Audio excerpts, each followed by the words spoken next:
Welcome, everyone, to our podcast. My name is Nick Borton. I'm the head of Sullivan & Cromwell's Criminal Defense and Investigations Group. With me is our special counsel, Aisling O'Shea. Aisling works in our D.C. office. She has recently rejoined us after spending 5 years in the FCPA unit of the Justice Department. Aisling, thanks for joining. I know you were at a conference today where the Deputy Attorney General, Rod Rosenstein, made some news about changes to the DOJ policy in FCPA cases. Tell me, what are the changes announced today? So after alluding in a speech in October to potential changes to the FCPA pilot program that was first announced in April of 2016 as a one-year pilot program and then indefinitely extended in March of this year, the Deputy Attorney General announced today that most of the key elements of the FCPA pilot program are now codified in the U.S. Attorney's Manual as a permanent policy on FCPA corporate investigations and prosecutions. And the new policy, like the pilot program before it, is designed to offer companies additional incentives to self-disclose, cooperate, and remediate in FCPA cases. And what are the incentives now that have been codified in the USAM? So the most important one is for companies that self-disclose, cooperate fully, and remediate as defined in the policy, which I'll get to in a little bit.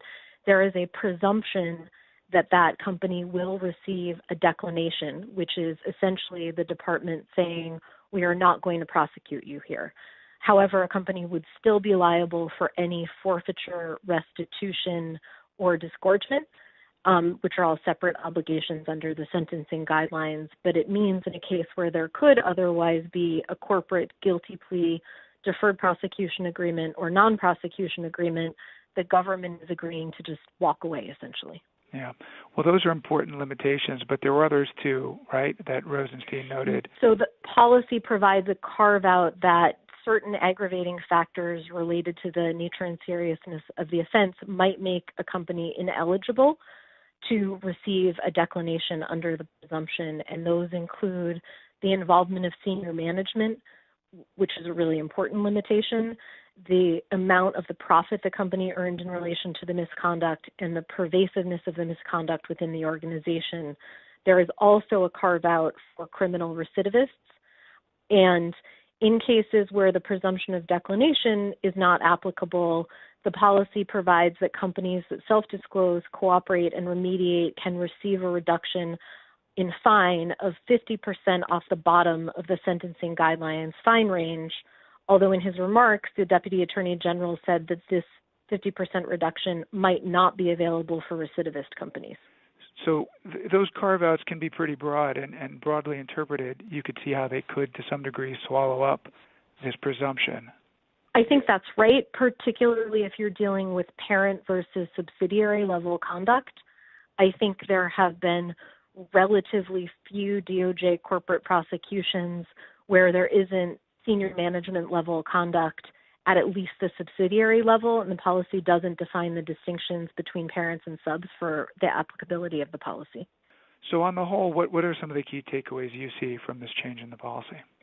So again, the presumption is an important shift because the pilot program only contemplated the increased likelihood of a declination under the circumstances of self-disclosure, cooperation, and remediation. It again codifies into the U.S. Attorney's Manual the eligible reductions of 50% off the bottom of the guidelines for companies that meet all of the criteria but don't qualify for a declination, and up to 25% off the fine range, the bottom of the guidelines, for companies that don't self-disclose but cooperate and remediate. But in addition to the actual corporate incentives, one thing that I think is very helpful for companies and the government, which is true of both the pilot program and the new policy, is that the department sets forth extremely detailed criteria for how it is defining and what it is considering self-disclosure, cooperation, and remediation. And those criteria in the new policy are far more detailed than in the sentencing guidelines or in the U.S. Attorney's Manual. So companies who wish to qualify under the program or companies who are evaluating what to do under the program now have a much more detailed set of expectations up front as to what they would need to do to qualify for the incentives under the program. Right. Is it fair to say we no longer have to refer to it as a pilot program anymore? This is now set pretty firmly into DOJ policy, right?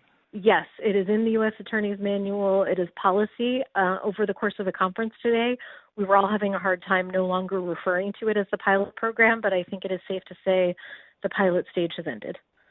Yeah, it's here to stay. One other takeaway I would note, too, is if there were any doubt under the new administration that the FCPA will remain a high priority at the Justice Department, I think these changes should probably erase whatever is left of that doubt. It's clear that the department is giving a lot of focus and a lot of thought to the incentive it wants to build into the DOJ policy for companies, particularly in FCPA cases, even more so than most corporate investigations. Would you agree with that? I would. I think that's fair to say that the FCPA is alive and well, as DOJ officials have been saying all year. Right.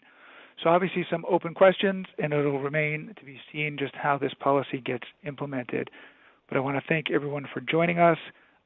Please contact us with any questions. We have a lot of material on the FCPA and on our criminal defense practice generally on our website. Go to www.solcrom.com and you can search our practice areas. Thanks very much.